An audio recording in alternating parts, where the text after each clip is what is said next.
بسم الله الرحمن الرحيم وعلم آدم الأسماء كلها ثم عرضهم على الملائكة صدق الله العظيم إن الله وملائكته يصلون على النبي يا أيها الذين آمنوا صلوا عليه وسلموا تسليما تمامی احباب خلوص دل سے بارگاہ مصطفیٰ پہ درود و سلام پڑھیں۔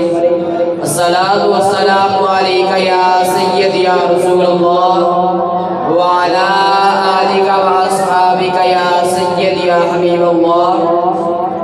الصلاۃ والسلام علیک یا سید یا حبیب اللہ وعلی آلک واصحابک یا رحمت للعالمین۔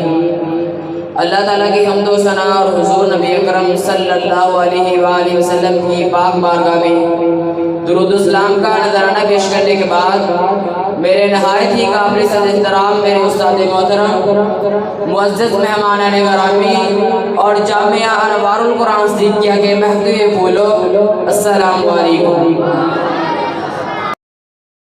آج کی میں جس موضوع کو تخیلات کی وادیوں سے نکال کر لفظوں کا جمع پہنا کر آپ کے ذہن و دل میں اتارنا چاہتا ہوں وہ ہے مدارس کی ضرورت اہمیت۔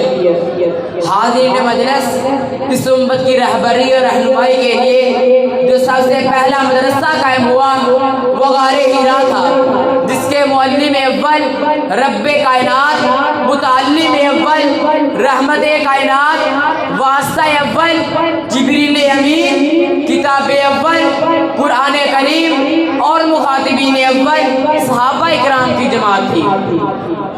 دار ارقم ہو یا اصحاب صفا کا چبوترا، صحابہ اکرام تعلیم و تربیت سے فیض یاب ہوتے رہے۔ حاضرین مجلس، مدارس اسلام کے وہ قلعے ہیں جہاں سے اسلام کی آبیاری کی جاتی ہے۔ یہی مدارس اسلامیہ ہے جہاں سے اسلام کا قربان چڑھایا جاتا ہے۔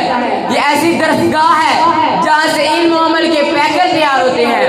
انہی مدارس سے کوشش چینی کرنے والے افراد مذہب اسلام پر لگائے جانے والے ہر قدغن کا نندان شکن جواب دیتے ہیں۔ حاضرین مجلس، دور حاضر میں ان دینی مدارس کے کردار کا جائزہ لیتے ہیں تو عوام کے ذہن میں فوراً یہ سوال گردش کرنے لگتا ہے کہ ان دینی مدارس کا کیا کردار ہے۔ اگر آج یہ دینی مدارس نہ ہوتے تو قرآن پڑھانے والا کوئی نہ ہوتا، اگر آج یہ دینی مدارس نہ ہوتے تو نماز کے مسائل بتانے والا کوئی نہ ہوتا، اگر آج یہ دینی مدارس نہ ہوتے تو نماز جنازہ پڑھانے والا کوئی نہ ہوتا، اگر آج یہ دینی مدارس نہ ہوتے تو نکاح پڑھانے والا کوئی نہ ہوتا، اگر آج یہ دینی مدارس نہ ہوتے تو رب کی توحید بتانے والا کوئی نہ ہوتا، اگر آج یہ دینی مدارس نہ ہوتے تو خانقاہوں میں اللہ اللہ کرنے والا کوئی نہ ہوتا، اگر آج یہ دینی مدارس نہ ہوتے تو رب کی توحید بتانے والا کوئی نہ ہوتا، اگر آج دنیا کے کونے کونے میں لوگ اسلام قبول کر رہے ہیں تو یہ مدارس کا کردار ہے۔ یہ انہی مدارس کا کردار ہے کہ ایک بچہ الحمد سے بنڈاس تک 30 پاروں کا حافظ بنتا ہے۔ یہ انہی مدارس کا کردار ہے کہ پھر یہی بچہ خیرکم من تعلم القرآن وعلمہ بنتا ہے۔ حاضرین مجلس، آئین دینی مدارس کی ضرورت، اہمیت اور کردار میں اپنا حصہ ڈالیں اور اپنی آخرت کو سنوارنے کے لیے اپنا سب سے ذہین بچہ مدرسہ جامعہ انوار القرآن صدیقیہ کو دیجیے۔ الحمدللہ مدرسہ جامعہ انوار القرآن صدیقیہ شب روز تعلیم قرآن عام کرنے میں مصروف عمل ہے، تو اللہ رب العزت سے دعا ہے کہ اللہ رب العزت اس مدرسے کو تا قیامت سلامت رکھے، آمین یا رب العالمین والسلام۔